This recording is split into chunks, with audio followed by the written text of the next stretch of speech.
तो hello guys, आप सबका स्वागत है फैंटेस्टिक स्टॉक मार्केट में। आज ज़बरदस्त फॉल देखने को मिला है हमें सभी सेक्टर में। निफ्टी, बैंक निफ्टी, आपका मिड कैप, स्मॉल कैप, सबकी बैंड बज गई आज। अब काफ़ी लोग बोलेंगे कि भाई ये जो फॉल है ये वायरस की वजह से हुआ है। ये जो एक नया वायरस फैल रहा है HMPV वायरस, इसका पहला केस आज बेंगलुरु में डिटेक्ट किया गया है और फिर मार्केट के क्लोज़ होते होते गुजरात में भी इसका जो केस है वो डिटेक्ट किया गया। तो कुछ लोग बोलेंगे कि भाई ये HMPV वायरस इतना ज़्यादा घातक नहीं है, ये इतना ज़्यादा मतलब डेंजरस नहीं है, तो इतना फॉल तो HMPV वायरस की वजह से नहीं आ सकता, इसमें FIIs का बहुत बड़ा हाथ है। तो मैं आपको बोलता हूँ कि दोनों ही रीज़न है। आप वायरस को भी डिनाई नहीं कर सकते, क्योंकि अगर आप लोग देखें रिलायंस को तो 2.5% गिरा है। अब रिलायंस क्यों गिरा है? क्योंकि भाई अगर वायरस फैल रहा है, वापस से लॉकडाउन की स्थिति बनेगी, तो ये पेट्रोलियम और ये सब चीज़ें हैं, इस सब की कंजम्पशन कम हो जाएगी। ठीक है, पेट्रोल कम बिकेगा और बाकी जो पेट्रोलियम प्रोडक्ट हैं ये भी थोड़े हल्के हो जाएंगे और जो टूरिज़्म का सेक्टर है वो भी हल्का हो जाएगा। इसी वजह से आप लोगों ने देखा होगा काफ़ी सारे होटल के शेयर्स गिरे हैं। ठीक है, तो वायरस को भी आप डिनाई नहीं कर सकते, वायरस का भी इम्पैक्ट है और साथ में जो FIIs अपनी सेलिंग कर रहे हैं उसका भी इम्पैक्ट है। तो दोनों चीज़ों का इम्पैक्ट है, तभी आप लोगों ने 1.5% से ऊपर की सेलिंग देखी है। और अब जैसे समझ लो आप लोगों ने देख ली 1.5% की सेलिंग, तो अब क्या करें? तो मेरे हिसाब से अभी भी ये जो फॉल है शायद ना रुके। जैसा मैंने आप लोगों को कुछ दिन पहले बताया था, जब मार्केट 23,180 के आसपास आ गई थी, यहाँ पर सभी लोग आपको बोल रहे थे भाई बुलिश हो जाओ 25,000, अब 26,000।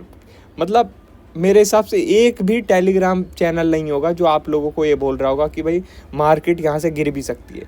लेकिन मैंने आप लोगों से रिक्वेस्ट करी, आप लोग टेलीग्राम का मैसेज देख सकते हैं, वो भाई एक तरीके से रिक्वेस्ट टाइप ही मैसेज है कि भाई प्लीज़ कोई भी बुलिश पोजीशन कैरी मत करना। यहाँ पर 200 डेज मूविंग एवरेज है। ठीक है, मतलब डेज नहीं, आर्ली मूविंग एवरेज है और ये 200 आर्ली मूविंग एवरेज निफ्टी के लिए क्रॉस करना इतना इजी नहीं होगा। मेरे हिसाब से यहाँ पर मार्केट को चार्टा लग सकता है और एक रेंज बन सकती है। ठीक है, एक रेंज बन सकती है 24,180 से लेके 24,000 के आसपास। ठीक है, ये एक रेंज बन सकती है। यहाँ पे हुआ क्या, चार्टा लगा, बाउंस आया, थोड़ा एक रेंज बनी और आज जो है ये रेंज ब्रेक हुई और फिर आप लोगों ने देखा सीधे 400 पॉइंट का और फॉल मिल गया।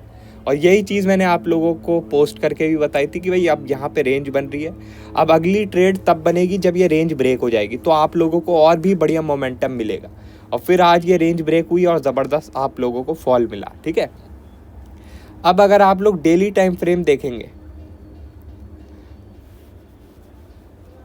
आप लोग यहाँ पे अगर डेली टाइम फ्रेम देखेंगे तो भाई निफ्टी वापस से ये जो 200 डेज मूविंग एवरेज है इसके नीचे आ चुकी है। वापस से 200 डेज मूविंग एवरेज के नीचे आ चुकी है। 200 डेज मूविंग एवरेज के आसपास निफ्टी ने काफ़ी टाइम बिता दिया है, लेकिन इसके ऊपर मतलब निफ्टी है जो सस्टेन नहीं कर पा रही, निफ्टी सस्टेन नहीं कर पा रही है। और 200 डेज मूविंग एवरेज के नीचे रहना बिल्कुल भी अच्छा साइन नहीं है, बिल्कुल भी अच्छा साइन नहीं है। साथ में जो वायरस है अब इसने फैलना स्टार्ट कर दिया है। अभी तक तो भाई हम यही सुन रहे थे बेंगलुरु में पहला केस है, मार्केट का क्लोज होते होते गुजरात में भी एक केस आ चुका है। ठीक है, तो अगर ये वायरस ने फैलना शुरू कर दिया तो ये चाहे इतना बड़ा इम्पैक्ट ना डाले जैसे कोविड-19 ने डाला था, इतना बड़ा इम्पैक्ट नहीं डालेगा ये, लेकिन तब भी अगर ये छोटा मोटा इम्पैक्ट भी डालेगा तो मार्केट को ईजिली ये 10% करेक्ट कर सकता है, ईजिली 10% करेक्ट कर सकता है। मतलब ये जो 23,000 की मार्केट देख रहे हैं आप, या ईजिली 21,000 पे आ सकती है अगर इस वायरस ने ज़्यादा फैलना शुरू कर दिया। ठीक है, तो इसलिए यहाँ पर ज़्यादा आप लोगों को बुलिश नहीं होना। यहाँ पर प्राइस एक्शन वाइज भी अगर आप लोग देखें तो मार्केट कमज़ोर लग रही है, क्योंकि भाई एक ही चीज़ को मार्केट कब तक सपोर्ट बनाएगी। 200 डेज मूविंग एवरेज के आसपास मार्केट ने टाइम बिता लिया, सपोर्ट दिखा दिया, मगर नहीं जा पा रही है ऊपर। ठीक है, तो कब तक बुल्स बचा पाएंगे? अगर बुल्स नहीं बचा पाए तो ईजिली मेरे हिसाब से ये जो 23,200 का लेवल है ब्रेक हो जाना चाहिए, और आप लोग 22,600 और 22,400 का लेवल भी देख सकते हैं। और ये चीज़ मैंने आप लोगों को टेलीग्राम में पोस्ट करके भी दिखाई है एक चैनल के थ्रू कि निफ्टी जो है एक डिसेंडिंग चैनल में चल रही है, तो उसमें भी जो टारगेट है यही निकल के आ रहे हैं 23,100 के आसपास और 22,400 के आसपास। ठीक है, तो इस चीज़ का आप लोग ध्यान रखना। बुलिश आपको नहीं होना, बुलिश आपको तभी होना है जब निफ्टी वापस से आपको 24,000 के ऊपर सस्टेन होती हुई दिख जाए। यहाँ पे आप लोगों को दिख रहा होगा भाई 24,000 के ऊपर सस्टेन होते हुए तो हमारा 400 पॉइंट मिस हो जाएंगे, फिर तो भाई हमारा क्या ही रह जाएगा ट्रेड में। मगर भाई यहाँ पे अगर आप लोग 400 पॉइंट मिस कर देंगे तो आप लोगों के लिए अच्छा होगा, क्योंकि अगर आप लोगों ने ज़बरदस्ती यहाँ पे बुलिश पोजीशन बना दी, ज़बरदस्ती बुलिश पोजीशन बना दी, तो आप लोगों की अच्छी खासी वाट भी लग सकती है। ठीक है, क्योंकि यहाँ पर जो है news wise, price action wise, structure wise सब कुछ यही दिख रहा है कि मार्केट नीचे आने के लिए तैयार है। ठीक है, अब बाकी मार्केट है, यहाँ पे कुछ भी हो सकता है, ज़रूरी नहीं है कि भाई जो दिख रहा है वही 100% हो। ठीक है, जैसे यहाँ पे लोगों को तेज़ी दिख रही थी लेकिन यहाँ मंदी आ चुकी है। ठीक है, तो इसलिए ज़रूरी नहीं है कि जो दिख रहा है, जो यहाँ पे लग रही है चीज़ें वही 100% हो, मगर आप लोग कम से कम उल्टा काम तो ना करें। ठीक है, उल्टा काम तो ना करें, थोड़ा बहुत टेक्निकल को फॉलो कीजिए। जैसे यहाँ 200 डेज मूविंग एवरेज थी, कुछ नहीं था यहाँ पे बताने के लिए कि भाई मार्केट गिर जाएगी, मगर 200 आर्ली मूविंग एवरेज थी आप लोगों को बताने के लिए कि यहाँ गड़बड़ हो सकती है। वैसे ही अगर आप लोगों को बाय भी करना है तो जब तक कोई अच्छा खासा आप लोगों को बेस फॉर्मेशन ना दिखे, ठीक है, या कोई ऑप्शन आप लोगों को इंडिकेशन ना दे, या कुछ और प्राइस एक्शन वाइज आप लोगों को ना दिखे कि हाँ यहाँ बाय कर सकते हैं, तब तक बेमतलब में आप जंप ना करें। बाय करने में आप लोगों की पिटाई हो सकती है ज़बरदस्त। ठीक है, मैं तो आप लोगों से सिंपल यही बोलता हूँ कि भाई 24,000 के ऊपर अगर सस्टेन करने लगे तभी बाय के बारे में सोचो, उससे पहले ना ही सोचो तो बेटर है। टेक्निकल वाइज मुझे 2 लेवल दिख रहे हैं यहाँ पे आते हुए, वो मैं आपको बता चुका हूँ, 23,100 और 22,400। ठीक है, ये लेवल मेरे हिसाब से आ जाने चाहिए कुछ ही दिनों में, ज़्यादा टाइम नहीं लगना चाहिए। ठीक है,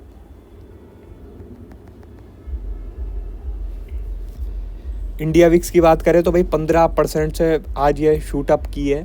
तभी आप लोगों ने देखा होगा कि ऑप्शन में ज़बरदस्त तरीके से जंप देखने को मिला है, ऑप्शन में ज़बरदस्त तरीके से जंप देखने को मिला है। ऑप्शन बायर्स को काफ़ी मज़ा आया होगा आज। ठीक है, तो अभी ऑप्शन बायर्स के मेरे हिसाब से अच्छे ही दिन रहेंगे। थोड़ा बहुत ये है कि भाई आज ज़बरदस्त फॉल आ गया तो हो सकता है भाई थोड़ा बहुत यहाँ कंसोलिडेट कर जाए। ठीक है, और फिर थोड़ा बहुत आप लोगों को डिके देखने को मिले, मगर ओवरऑल मेरे हिसाब से ऑप्शन बायर के ही बढ़िया दिन रहने चाहिए अगले 3 महीने। ठीक है, जनवरी, फरवरी और मार्च मेरे हिसाब से ऑप्शन बायर के ही महीने रहने चाहिए। ऑप्शन बायर इसमें बढ़िया पैसा कमाना चाहिए। ठीक है, एक चीज़ आप लोगों को नोट करनी है कि भाई विक्स आपकी जो है 14 के नीचे नहीं निकलनी चाहिए। विक्स आपकी 14 के नीचे नहीं निकलनी चाहिए। अगर ये 14 के नीचे निकल गई तो समझ लो भाई वापस से कुछ ना कुछ गड़बड़ आ रही है।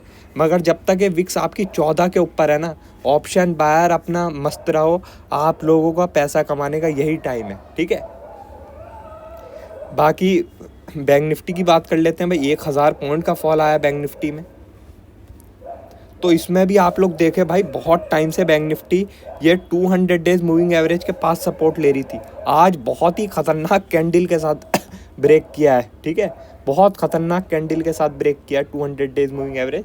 तो यहाँ पर क्या है कि जब तक आप बैंक निफ्टी 50,700 के ऊपर ना निकले बाय के बारे में ज़्यादा ना सोचे। जब तक 50,700 के ऊपर ना निकले बाय के बारे में ज़्यादा ना सोचें। यहाँ पे कोई बाउंस भी आएगा तो सेलिंग की अपॉर्चुनिटी हो सकती है, और आप लोग 48,200 का लेवल देख सकते हैं बैंक निफ्टी में आता हुआ, 48,200। ठीक है, बाकी आप लोगों को एक लर्निंग वीडियो भी मैं जल्दी प्रोवाइड करूँगा। जैसे ही कोई भी हॉलीडे मिलेगा आप लोगों के लिए एक अच्छी खासी लर्निंग वीडियो अपलोड कर दूँगा मैं, तो उसके लिए भी आप लोग वेट कीजिए। ठीक है, बाकी और कोई भी अपडेट होगी मैं आपको टेलीग्राम में बता दूंगा। वीडियो अच्छी लगी हो तो लाइक कर देना, और चैनल पर नए हो तो सब्सक्राइब कर देना। आज के लिए बस इतना ही, थैंक यू।